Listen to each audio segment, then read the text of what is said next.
Friends, എല്ലാവർക്കും പുതിയൊരു വീഡിയോയിലേക്ക് സ്വാഗതം. സാരിയൊക്കെ കൊടുത്ത് വന്നിരിക്കണ എന്താണെന്ന് ആരും വിചാരിക്കണ്ട. എനിക്ക് സാരി ഭയങ്കര ഇഷ്ടമുള്ളൊരു ഡ്രസ്സാണ് കേട്ടോ. അപ്പോൾ നിങ്ങൾക്ക് എങ്ങനെയാണ്, സാരി ഇഷ്ടമാണോ? ഇപ്പോൾ പൊതുവിൽ സാരിയോടുള്ള ഇഷ്ടം എനിക്ക് തോന്നുന്നത് കേരളത്തുകാർക്ക് കുറഞ്ഞു വരുന്നെന്നാണ്. മിക്കവാറും എല്ലാവരും ഈസി വെയറായിട്ട് മറ്റ് ഡ്രസ്സുകൾ, ചുരിദാർ പോലുള്ള ഡ്രസ്സുകൾ സെലക്ട് ചെയ്തുകൊണ്ടിരിക്കുകയാണ്. അപ്പോൾ കുറേ പേർക്ക് സാരിയോട് വളരെ ഇഷ്ടമാണ്. സാരി അല്ലാതെ അവർ ഒന്നും ഉപയോഗിക്കാത്തവരുണ്ട്. നന്നായിട്ട് ഉടുക്കാൻ അറിയുന്നവർക്ക് നന്നായിട്ടിരിക്കും. എനിക്ക് അങ്ങനെ അധികം നന്നായിട്ട് ഉടുക്കാനൊന്നും അറിയത്തില്ല എങ്കിലും എന്നെക്കൊണ്ടാകുന്ന വിധത്തിൽ ട്രൈ ചെയ്തൊക്കെ സാരി ഉടുക്കാൻ ശ്രമിക്കുന്ന, സാരി ഏറ്റവും ഇഷ്ടപ്പെടുന്ന ഒരാളാണ്. മറ്റ് ഡ്രസ്സുകൾ ഉപയോഗിക്കില്ല എന്നല്ല. അപ്പോൾ കേരളത്തുകാർക്ക് എനിക്ക് തോന്നുന്നു പൊതുവേ സാരിയോട് ഇപ്പോൾ ക്രേസ് കുറഞ്ഞു വരികയാണെന്ന് തോന്നുന്നു. മറ്റ് ഡ്രസ്സുകളിലേക്കൊക്കെയുള്ള ചേക്കേറലാണ് കൂടുതലും. പക്ഷേ നവംബർ 1-ാം തീയതിയും ചിങ്ങമാസത്തിലൊക്കെ സാരിയൊക്കെ കൊടുത്ത് വരുന്ന പെൺകുട്ടികളെ കാണാൻ സത്യം പറഞ്ഞാൽ ഒരു പ്രത്യേക ഭംഗി തന്നെയാണ് അല്ലേ. അപ്പോൾ ഒരുപാട് പേര് ആ ടൈമിൽ ചൂസ് ചെയ്യുന്നുണ്ടെങ്കിലും സാരി പൊതുവേ ഇപ്പോൾ ക്രേസ് കുറയുകയാണെന്ന് തോന്നുന്നു. അപ്പോൾ ചില വീഡിയോസൊക്കെ കാണുമ്പോൾ പക്ഷേ വിദേശത്തുള്ളവർ കൂടുതൽ ഇപ്പോൾ വിവാഹത്തിനും മറ്റുള്ള ഫംഗ്ഷനൊക്കെ സാരി, പല കളറിലുള്ള സാരിയൊക്കെ ചൂസ് ചെയ്യുന്നത് കണ്ടിട്ടുണ്ട്. അപ്പോൾ അത് കാണുമ്പോൾ എന്തായാലും സന്തോഷം തോന്നാറുണ്ട്. നമുക്കിവിടെ ക്രേസ് കുറഞ്ഞു വരുന്നുണ്ടെങ്കിലും മറ്റുള്ളവർക്ക് ഇഷ്ടം കൂടുകയാണല്ലോ. നിങ്ങൾക്ക് എങ്ങനെയാണ്, സാരി ഉടുക്കുന്നത് ഇഷ്ടമാണോ?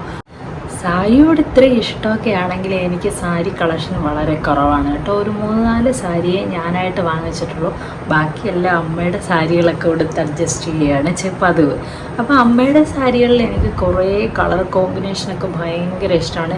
എനിക്ക് തോന്നിയിട്ടുണ്ട് മറ്റുള്ള ഡ്രസ്സുകളെക്കാൾ സാരി സെലക്ട് ചെയ്യാൻ ഒരുപാട് സെലക്ഷൻ ഉണ്ട് അല്ലേ. എന്തെല്ലാം കളറിൽ, എന്തെല്ലാം മോഡലിൽ ഒരുപാട് കളക്ഷനാണ് നമുക്ക് സാരിയിൽ ചൂസ് ചെയ്യാനുള്ളത്. അപ്പോൾ അതുപോലെ ഒരേ പാറ്റേണിൽ തന്നെ കളർ കോമ്പിനേഷൻ ചേഞ്ച് വന്നിട്ട് ഈ കണ്ടില്ലേ, ഈ ഒരു 2 കളർ ഇതേ സെയിം ഇത് തന്നെ, ഇത് ഗ്രീനും യെല്ലോ, ഇതൊക്കെ നല്ല ഭംഗിയുള്ള കളർ കോമ്പോസാണ് എനിക്ക് ഇഷ്ടമുള്ള.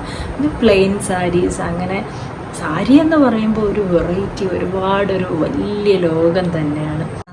സാരി ഉടുക്കാൻ അറിയാത്തവർക്ക് ഇപ്പോൾ സാരി ഡ്രാപ്പിംഗ് കോഴ്സുകളുണ്ട്. ചില പയ്യന്മാരൊക്കെ സാരി ഇങ്ങനെ നന്നായിട്ട് ഉടുത്തു കൊടുക്കണ കാണുമ്പം തന്നെ നമുക്ക് കൊതിയാകും. അവരുടെ ബോഡി സ്ട്രക്ചറിനനുസരിച്ച് ഇങ്ങനെ ഉടുത്തു കൊടുക്കണതൊക്കെ കാണുമ്പം തന്നെ നമുക്ക് അങ്ങോട്ട് കൊതിയാകും. അപ്പോൾ അതുപോലെ തന്നെ നന്നായിട്ട് സാരി അയൺ ചെയ്ത് നന്നായിട്ട് മടക്കിയൊക്കെ കൊടുക്കുന്ന ചില ബിസിനസ്, ചില കുട്ടികളൊക്കെ അങ്ങനെ ചെയ്യുന്നതും കണ്ടിട്ടുണ്ട്. അപ്പോൾ സാരിയുടെ ലോകം വളരെ വലുതാണ് അല്ലേ. സാരി മേക്കിംഗ് ആയാലും, സാരി സെയിലായാലും, സാരി ട്രാപ്പിംഗ് ആയാലും, സാരി വെയറിങ് ആയാലും, അത് വെയർ ചെയ്യാൻ കണക്കിനുള്ള ഇത് ആക്കി കൊടുക്കുക. അതുപോലെ തന്നെ ചില സാരികൾ നമ്മൾ കഞ്ഞിമുക്ക, പശമുക്ക എന്നൊക്കെ പറയില്ലേ, അത് ചെയ്യുന്നവരുണ്ട്. അപ്പോൾ ഭയങ്കര ഒരു വലിയ ഇതുമായിട്ട് സാരിയുമായിട്ട് റിലേറ്റ് ചെയ്ത് കിടക്കുന്നുണ്ട്. ഞാൻ ആദ്യമായിട്ട് ഉടുത്ത സാരിയുടെ കളറും ബ്ലൂ ആണ് കേട്ടോ. ഈ ബ്ലൂ കളർ സാരി പോലത്തെ, ഇത് അല്ല ഉടുത്തത് എങ്കിൽ ഈ കളർ സാരിയാണ് ആദ്യമായിട്ട് ഞാൻ ഉടുത്തത്. ഇത് വേറൊരു സാരിയാണ് കേട്ടോ.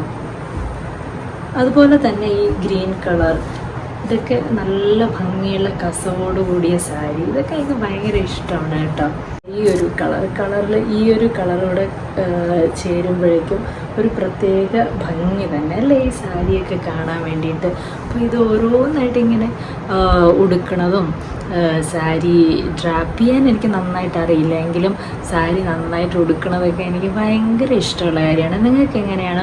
പൊതുവിൽ എനിക്ക് തോന്നുന്നത് ആൺകുട്ടികൾക്ക് പെൺകുട്ടികൾ സാരി ഉടുക്കുന്നതായിരിക്കും നല്ല ഇഷ്ടമാണെന്ന് തോന്നുന്നു. അറിയില്ല, ഇപ്പോൾ ഒരുപാട് ചേഞ്ചൊക്കെ വരുന്നുണ്ട് എങ്കിലും സാരി ഉടുക്കുമ്പോൾ ഒരു പ്രത്യേക ഭംഗി തന്നെയാണ് എല്ലാവരെയും കാണാനായിട്ട്.